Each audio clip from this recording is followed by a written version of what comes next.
abrazo y bendiciones para todos, familia en Cristo. En este episodio confirmaremos nuevamente que el Evangelio es real, muy pero muy real. Te mostraré nuevamente que hay hombres enamorados y apasionados del Evangelio Santo, que está en la palabra de Dios. Hombres que sí están cumpliendo la gran comisión predicando arrepentimiento, oración y obediencia.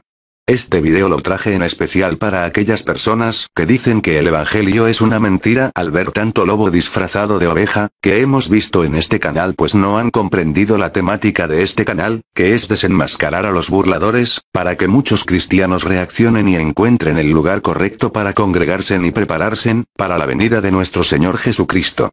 Comencemos. Porque se han levantado en los últimos tiempos toda clase de falsa doctrina, toda clase de falsos predicadores, falsas enseñanzas. Aleluya, cada quien enseña lo que le da la gana. La gente tiene la Biblia empolvada porque no la abre. Oh, gloria a Dios, sabiendo que esta es la boca de Dios, la palabra bendita de Dios. Aleluya. ¿Sabes por qué hay tanto evangélico engañado? Engañados por falsa doctrina, engañados por falsos predicadores, engañados por los mismos demonios, porque los están sacando de la iglesia, simplemente porque se están dejando engañar. No han puesto atención a lo que dijo Jesús: mirad que nadie te engañe. Cuando venga el diablo con una mentira, repréndelo y échalo fuera. ¿Y a quiénes son los que engañan? Aquellos que nunca abren la Biblia, aquellos que nunca leen la Biblia, aquellos que nunca oran, aquellos que andan vacíos del Espíritu Santo, gloria a Dios, aquellos que nunca buscan la presencia de Dios, aquellos que no les gusta congregarse, aquellos que saben más de televisión que de la Biblia, aquellos que pasan, aleluya, desperdiciando el tiempo cuando deberíamos de estar de rodillas y llorando ante la presencia de Dios, humillados y quebrantados delante de Dios. Desafortunadamente a muchos no les gusta estas prédicas edificantes, pues solo quieren oír de prosperidad, amor y mensajes de superación personal. Y entonces aquí se cumple lo que dijo el apóstol Pablo en 2 de Timoteo capítulo 4 versículo 3, porque vendrá el tiempo en que no soportarán o sufrirán la sana doctrina. Porque vendrán muchos en mi nombre diciendo yo soy el Cristo, y a muchos engañarán. ¿Sabe cuál es lo sorprendente de todo? Que las palabras de Cristo nunca quedan vacías. No solamente dice, aleluya, que vendrán en su nombre diciendo yo soy el Cristo, sino que le agrega, y a muchos engañarán. Pero tú di esa silla, a mí no, porque hoy voy a atesorar esa palabra. ¿Sabes por qué? Porque yo no soy de los que va a empezar en este camino, voy a terminar esta carrera. ¿Sabes por qué? Porque esto no es del que lo empieza, esto es del que lo termina. ¿Y sabes por qué te estoy hablando esta palabra? Porque hay demasiado engaño en estos tiempos, hay demasiada mentira. El diablo se está metiendo a las iglesias y se está haciendo pasar, oh gloria a Dios, por siervos, siervas de Dios, por gente que adora a Dios en espíritu y en verdad. No, mi hermanito, la iglesia tiene que empezar a tener discernimiento de espíritu y saber lo que es de Dios y lo que no es de Dios, lo que viene del cielo o lo que viene de abajo del las tinieblas. Oh, gloria a Dios. Y no te quedes de brazos cruzados, porque la iglesia tiene que empezar a pelear la buena batalla de la fe.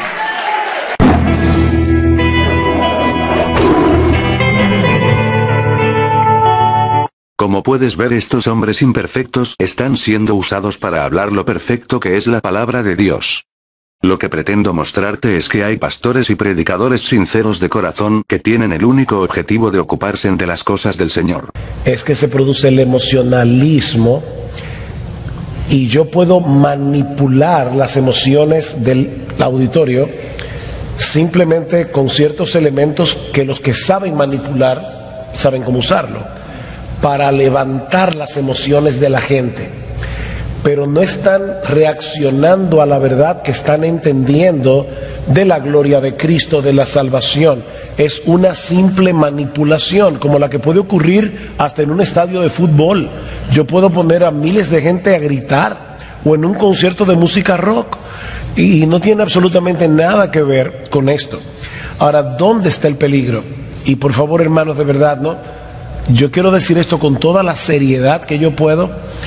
El problema de esto es que cuando una persona se acostumbra a ir a una iglesia donde se les da una descarga emocional que no se produce por la verdad del Evangelio.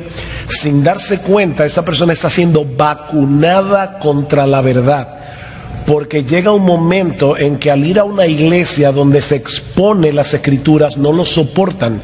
Ellos necesitan esa adrenalina emocional, y a mí me da muchísima pena, porque yo tengo la convicción de que en muchas iglesias evangélicas, o por lo menos dentro del rango de iglesias evangélicas, están vacunando a las personas contra la exposición seria de las escrituras, y aún contra la himnología seria, porque no quieren cantar himnos que los pongan a pensar. Los falsos profetas se caracterizan en que sacrifican la verdad en aras de la popularidad. Sacrifica la verdad en aras de la popularidad. Lucas capítulo 6, versículo 26. ¡Ay de vosotros!, dice Cristo, cuando todos los hombres hablen bien de vosotros, porque así hacían los padres, vuestros padres, con los falsos profetas. ¡Ay de vosotros!, dice el Señor a sus discípulos, cuando nadie se sienta incómodo con vuestro ministerio, cuando todo el mundo los acepte, cuando estéis dispuestos a sacrificar la verdad con tal de obtener el favor de los hombres. ¡Ay de vosotros!, porque esa es una característica típica de los falsos profetas. Ellos son capaces de hacer cualquier cosa con tal de mantener la buena opinión de los hombres.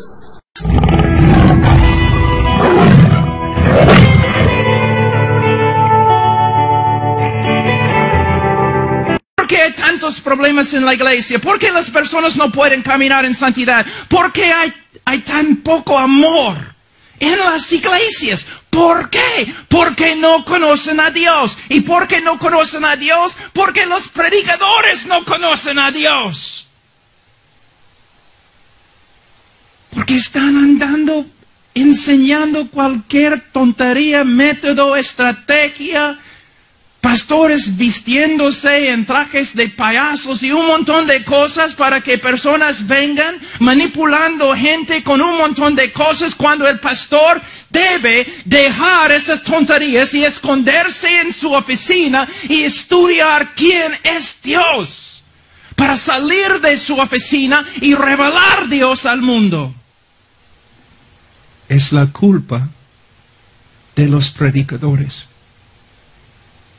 porque predicamos un montón de cosas, pero en este país y en el mundo evangélico rara vez se encuentra un hombre que sea dedicado a conocer a Dios y las obras de Dios para comunicar las doctrinas a su pueblo.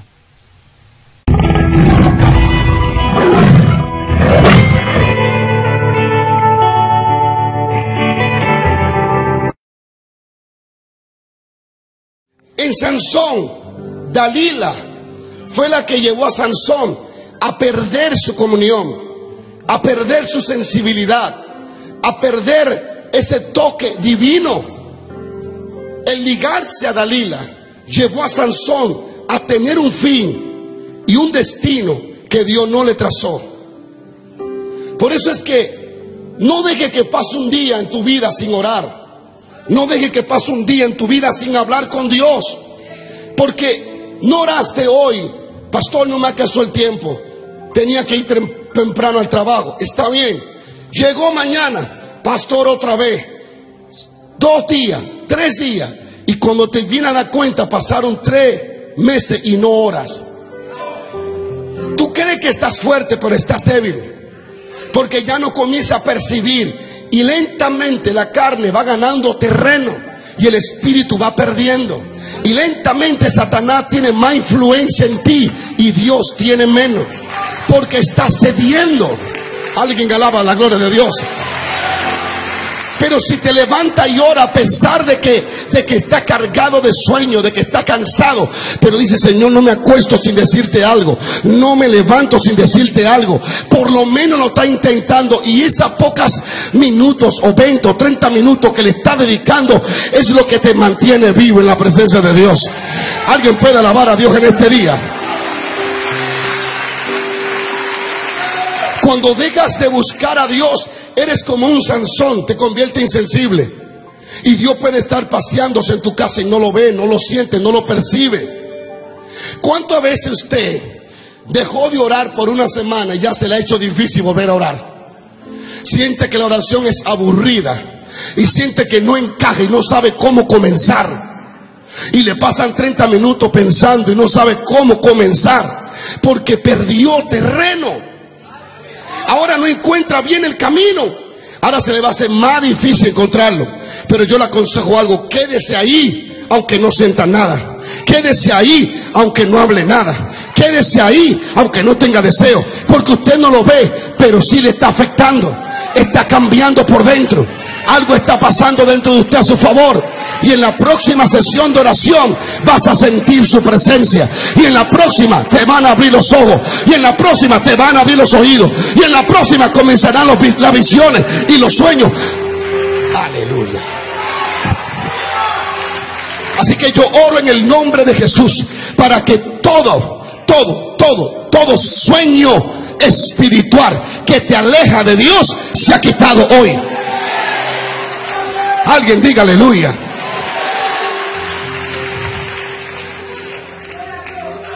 Yo le quiero decir lo siguiente a ustedes: sin su presencia no serás el mismo.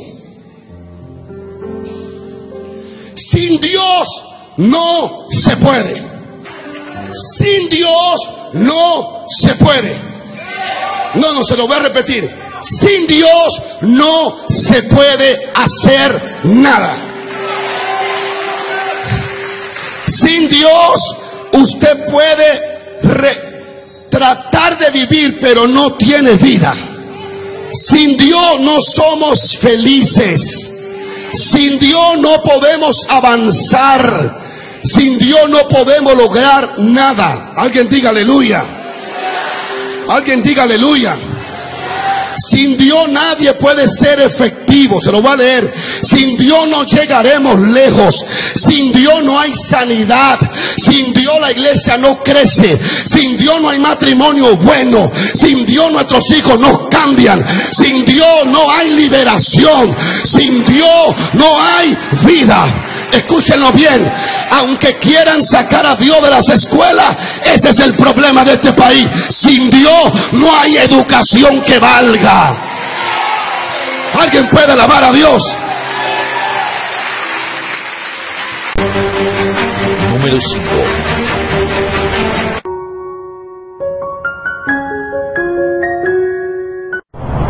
Nuestra generación ya ha tenido bastantes encubrimientos y operaciones secretas. Pero ¿sabías que la pieza de intriga más osada que el mundo ha conocido, el engaño más cruel, con el encubrimiento más elaborado, todavía está en vigencia después de casi 20 siglos? Ve por tu Biblia y en un momento más regresaré para que investiguemos este misterio. La batalla de Kadesh fue reportada por Ramsés II de Egipto como si hubiera sido tan solo una escaramuza en la cual él, por supuesto, había salido victorioso. Pero resulta que Ramsés era un hombre vanidoso. Resulta que la batalla de Kadesh o Kadesh no fue una simple escaramuza, sino una de las batallas más importantes de la historia. Y Ramsés, en vez de ser victorioso, apenas pudo salvar su vida. Y en las macizas columnas y las paredes del palacio de Karnak, Ramsés describió todos sus conflictos con el rey de Hatti. Los asirios también mencionaron con frecuencia a la tierra de Hatti. Pero los historiadores no intuían la verdad. Se suponía que Hatti era alguna tribu poco importante. Y a nadie se le ocurrió preguntar cómo era una tribu sin importancia que podía guerrear con dos grandes potencias o contra dos grandes potencias durante tanto tiempo. Pero resultó que los Hatti no eran una tribu, sino el tercer imperio gigante de aquellos días. Los hititas, cuyos límites se extendían desde el Mar Negro hasta Damasco. Pero no importaba. Ramsés se sentía capaz de controlar a los hititas. A menos hay que darle crédito por presentar un frente audaz. Y una de las inscripciones egipcias relativas a la batalla de Kadesh describen a Ramsés como el intrépido, el que puso fin a las fanfarronerías de la tierra de Hatti. Él era el hijo de Ra, quien puso la tierra de Hatti bajo sus pies. Él era como un toro con los cuernos afilados, el poderoso león, el chacal que en un instante atraviesa el círculo de la tierra, el divino y espléndido halcón. Así se autodescribía. Pero también había un largo poema que describía la tremenda victoria de Ramsés. Hoy sabemos que esa es una vergonzosa pieza de propaganda y que se la creyó por más de 3000 años. La verdad es que Ramsés se dejó atrapar por la historia de 2 espías beduinos que fueron enviados a su campamento por el rey hitita. Y estos hombres, diciendo que eran desertores del ejército hitita, le contaron a Ramsés que el rey hitita había huido despavorido. Y vulnerable como era a las adulaciones, dejó que su ejército cayera en una trampa y fuera rodeado por el adversario del norte, salvando nada más que su vida. Un engaño ingenioso, ¿verdad? Pierde la batalla, pero convence al mundo de que la ganó. Y tuvo éxito por 3000 años. No estoy seguro de quién fue esa estrategia. Pero sabes, hay un paralelismo que no puedo dejar pasar. La batalla de Kadesh se libró alrededor del 1300 a.C. Pero en el año 31 después de Cristo, el jefe de los ángeles caídos, al que llamamos Satanás, se dispuso a usar la misma estrategia. Había perdido una batalla infinitamente más importante que la de Kadesh, y podría decirse también que apenas escapó con vida.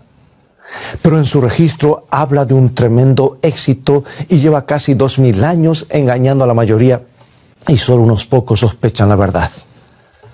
La historia, que es dolorosamente cierta, comenzó en el Gólgota, conocido también como el lugar de la calavera. Muy probablemente porque allí había una formación rocosa en los lados de la colina que se parece a un cráneo humano. Generalmente lo llamamos Calvario, que es una palabra en español que se deriva de la palabra calavera. Jesús de Nazaret acababa de morir crucificado en ese lugar. Ahora me imagino a Satanás, el jefe rebelde, sentado en las sombras, no lejos de allí, abatido por completo. Había perdido la batalla. Lo sabía. Sabía que su suerte estaba echada. Uno esperaría que estuviera feliz, ¿no es verdad? Después de todo, había sido el principal instigador de la crucifixión.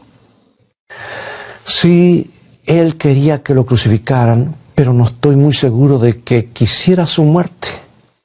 Porque el propósito de Satanás era derrotar el plan de salvación del hombre.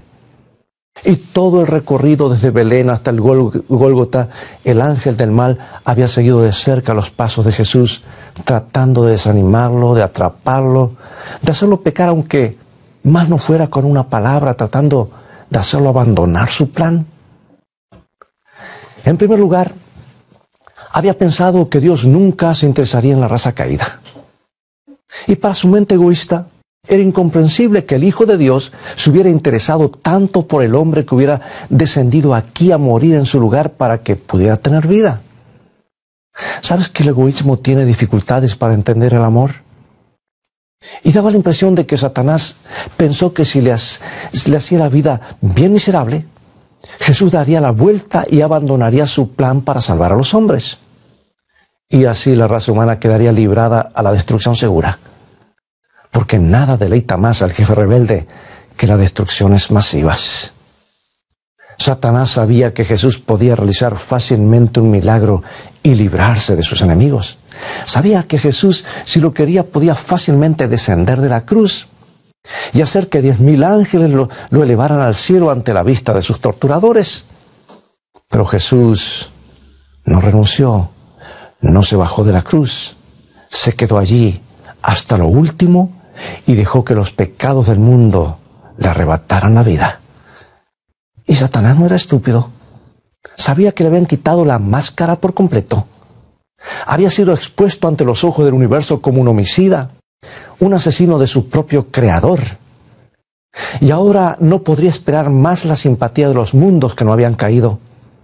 Oh, Satanás odió la cruz, la odió con una intensidad que no se puede describir. Pero allí, a la sombra del instrumento de muerte que había sellado su destino, tuvo la misma idea que Ramsés había usado para salvaguardar su orgullo. Había perdido la batalla, pero haría parecer que la había ganado. Contaría su propia historia de lo que había sucedido en el Gólgota. Pintaría otra escena de la cruz, la tergiversaría, distorsionaría su significado y promovería la mala interpretación mundial por medio de una propaganda masiva. Haría que la cruz, que tanto odiaba, se convirtiera en un arma contra Dios. ¿Cómo ves? La rebelión de Satanás desde el principio ha sido un ataque contra la autoridad de Dios, su gobierno y su ley, porque él era uno de los guardianes de esa ley. Y en su encuentro con nuestros primeros padres en el Edén, cuestionó descaradamente una orden directa de Dios. Y sabes que en estos últimos días, según el libro de Apocalipsis, será justamente la autoridad de Dios la que estará sobre el tapete. El objetivo de la ira del ángel rebelde serán los que aceptan la autoridad de Dios y guardan sus mandamientos. Déjame leerte lo que dice Apocalipsis capítulo 12, versículo 17. Entonces el dragón se llenó de ira contra la mujer y se fue a hacer guerra contra el resto de la descendencia de ella, los que guardan los mandamientos de Dios y tienen el testimonio de Jesucristo. Cuando surgió la rebelión en él, Lucifer hizo una campaña para revocar la ley de Dios. ¿Cómo podía Dios revocar una ley que es una transcripción de su propio carácter, una ley que es el fundamento de su gobierno? ¿Cómo podía Dios alterar de alguna manera una ley tan importante, tan vital, tan perfecta, tan inmodificable, tan sagrada que su violación no podía pasarse por alto ni siquiera para salvar a su propio hijo en el Calvario? Pregunto, dime algo, ¿no es extraño que se sostenga que la cruz cancela la ley o que la debilita en algún sentido? ¿Puedes creer que Dios haya permitido que su propio hijo muriera porque la ley no puede ser cambiada y cambiara de opinión y la modificara tan pronto como su hijo hubiera muerto? Difícilmente. Dios mismo dice esto. Voy a leer 2 versículos en Salmo y en Malaquías. No olvidaré mi pacto ni mudaré lo que ha salido de mis labios, porque yo, Jehová, no cambio. Amados, no hay manera de separar la integridad de la ley de Dios de la integridad de Dios mismo. Permanecen o caen juntos. Y Satanás sabía muy bien que la ley de Dios no podría dejarse de lado. Había sido testigo en la muerte de Jesús del argumento más poderoso de todos a favor de la naturaleza inmutable de la ley divina. Porque si se podía prescindir de la ley, Jesús no hubiera tenido que morir. Y a la luz de todo ese conocimiento y muchos más, el que otrora había sido un ángel brillante concibió su último engaño allí en el Gólgota, su audaz y irreprensible estratagema. Le diría al mundo que la cruz que él odiaba, la cruz que había sellado su suerte, la cruz que había mantenido en alto la ley al costo de la vida del Creador, él diría, no es necesario ya guardar la ley. Le diría al mundo que la cruz le había dado todo lo que él quería. Le diría al mundo que el propósito del Calvario había sido anular la ley, que Dios había decidido finalmente liberar al hombre de sus restricciones y darle la libertad de hacer lo que quisiera. Satanás sabía que la cruz que lo odiaba sería honrada por todos los cristianos, que la historia de Dios muriendo en lugar del hombre sería narrada y vuelta a contar de generación en generación, y que los hombres en todas las épocas predicarían, orarían y cantarían acerca de ella. Pero al rebelde no le importó. Se uniría de buena gana a esas alabanzas, al sacrificio del Calvario, siempre y cuando el sacrificio fuera malentendido, siempre que su significado fuera distorsionado, siempre que pudiera torcerse y manipularse en beneficio de su rebelión. Satanás mostraría el Sinaí con los truenos y el humo como la obra de un Dios tiránico y severo, y el Calvario como la obra de un amante salvador. Pondría a uno contra el otro como si el Sinaí fuera un error que debía corregirse con el Calvario. Diría que el Sinaí era la ley y el Calvario la gracia. Y se deleitaría en ver cómo los hombres harían que la gracia fuera una excusa para pecar. Les recordaría reiteradamente lo que el apóstol Pablo dijo acerca de que los cristianos no están bajo la ley, sino bajo la gracia. Aquí está, Romanos capítulo 6, versículo 14. Porque el pecado no se enseñoreará de vosotros, pues no estáis bajo la ley, sino bajo la gracia. Pero Satanás haría todo lo posible para evitar que los hombres se dieran cuenta de las siguientes palabras de Pablo. Escucha Romanos 6:15. ¿Qué pues? ¿Pecaremos porque no estamos bajo la ley, sino bajo la gracia? En ninguna manera. Déjame ilustrar esto de la ley y la gracia con una experiencia personal de algo que me ocurrió hace algunos años en uno de mis viajes por las interminables carreteras del estado de Texas, cuando me tocó pastorear algunas iglesias. Cada mes me correspondía viajar a una reunión especial administrativa para evaluar y trazar planes para el avance de la obra de Dios en esa región. Yo vivía en el extremo sur del estado y las reuniones se realizaban a 820 kilómetros, a 510 millas de distancia en el norte del estado. Tomar un avión hubiese sido ideal, excepto que las escalas que hacía, pues llegaba más tarde que conducir mi automóvil. Por eso en cada viaje llevaba muchos sermones para escuchar, una variedad de música para ir meditando, y una tarde al regresar de las reuniones, mientras manejaba por esa autopista solitaria y ancha que parecía una tabla al sur de la ciudad de San Antonio, escuchando esa música tan elevadora y sin ver ningún otro vehículo por kilómetros o por millas, mi carro se iba deslizando por la ruta y no me di cuenta de la velocidad que estaba conduciendo. Cuando en una curva detrás de un arbusto vi repentinamente una patrulla policial de carreteras. Miré el velocímetro y supe enseguida que estaba en problemas. Miré por el espejo y efectivamente el vehículo policial detrás de mí había encendido las luces roja y azul de detención.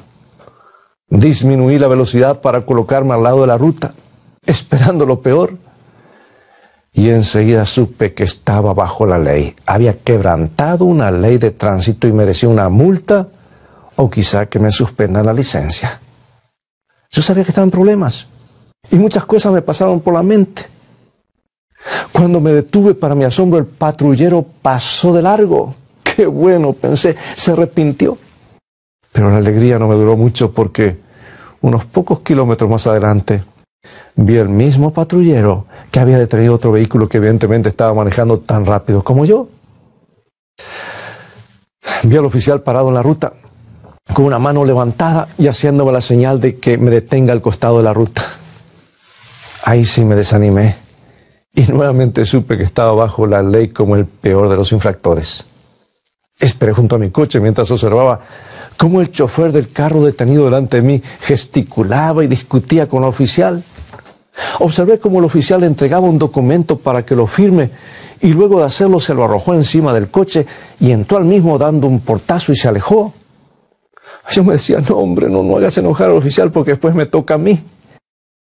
Lentamente el oficial se acercó y muy amablemente me hizo la siguiente pregunta. Dígame, ¿hay alguna razón por la cual iba manejando a tan alta velocidad? No, oficial, no tengo ninguna excusa. Entonces, ¿qué vamos a hacer?, me pregunta. Y yo le dije, yo no sé, oficial, qué es lo que usted va a hacer, pero todo lo que le pido es misericordia. ¿Misericordia? ¿Por qué piensa que puedo tener misericordia con usted que iba tan rápido o más que el otro conductor que acabo de multar? Bueno, oficial, tal vez él no le pidió misericordia y yo se la estoy pidiendo. ¿Quiere usted decirme que nunca ha tenido una multa en su vida?, me pregunta. No, oficial, yo no le puedo asegurar eso, pero una cosa le puedo asegurar, que no era mi intención correr a esta velocidad como estaba haciendo. Y enseguida me dio algo a la mente con la intención de ganar la buena voluntad del oficial. Le dije, oficial, usted y yo estamos en el mismo trabajo. Yo soy predicador y siempre le predico a mi congregación acerca de obedecer las leyes de Dios, no quebrantarlas. Pongo énfasis en prevenir no hacer eso y caer en infracción con Dios, a lo que la Biblia llama pecado. Yo les predico antes que esas cosas ocurran. Y usted, oficial, hace lo mismo, pero usted los agarra después que han cometido la infracción. Así que en cierta medida estamos en el mismo equipo. ¿Usted está tratando de chantajearme? No, oficial, no, esa no es mi intención. Suba conmigo a la patrulla. Y ahí las rodillas me comenzaron a temblar. Yo no quería subir, pero estaba bajo la ley. Y no me quedaba otra opción. Y una vez dentro del coche averiguó todo acerca de mí y me dijo: la razón que lo hago subir es porque en un momento más vendrá otra patrulla a ayudarme porque sabe que detuve 2 vehículos. Y no quiero que mi colega escuche la conversación. Y eso me tranquilizó un poco. Miré hacia atrás y ahí estaba el otro coche policial. Firme aquí, me dijo, pasándome la boleta. Y aunque estaba temblando, yo no quería firmar, pero yo sabía que estaba bajo la ley. Así que cerrando los 2 ojos, firmé lo que me parecía que era mi sentencia. Abrí un ojo a la vez y, para sorpresa mía, no era una multa, sino solamente una advertencia. ¡Qué alegría! No lo podía creer. Ahora el policía era casi mi amigo. Me había perdonado una tremenda ofensa. Yo no la merecía, pero lo hizo. Ahora ya no estaba más bajo la ley. ¿Estaba bajo qué? Bajo la gracia. ¿Qué piensas que iba a hacer ahora? ¿Salir a manejar más rápido que antes, jactándome de que ya la ley no tiene nada que ver conmigo porque me perdonó? No, al contrario, ahora me sentía con mayor responsabilidad de ser obediente. Y eso es justamente lo que me recordó antes de desearme un feliz viaje. Dice: Costa, ¿me promete que el resto del camino va a manejar dentro del límite de la velocidad reglamentaria? Sí, oficial, se lo prometo, cuente conmigo, no lo voy a defraudar. ¿Crees que salí de allí acelerando y manejando como antes? No. Ahora tan cuidadoso que miraba más la aguja del velocímetro que la misma ruta para no pasarme 1 kilómetro más allá del límite de velocidad. Amigo, amiga, ¿captas lo que es estar bajo la ley y lo que es estar bajo la gracia? Jesús nos perdonó, pagó una deuda inmensa dando su vida para que tú y yo ya no estemos condenados por la ley, porque la paga del pecado es muerte. Y todos somos pecadores, infractores, merecemos el castigo eterno. Pero Él nos otorgó su gracia, su perdón inmerecido, y nos da una nueva oportunidad. Pregunto, ¿qué vas a hacer con esa oportunidad que Dios te da? ¿Vas a creer que el perdón de Dios, el perdón de Dios, y vas a odiar el pecado, o vas a escuchar la voz de la serpiente que te dice: no importa, ella lo pagó, haz lo que tú quieras? Sí, amigo y amiga, el ángel caído piratearía la gracia de Dios que nos permite guardar la ley y la vendería como una licencia para pecar. El jefe rebelde no se detendría ante nada. Le indulgaría al mundo la noción de que Dios había abolido su constitución, que había eliminado su norma moral y que había dejado que los hombres sigan sus propias inclinaciones.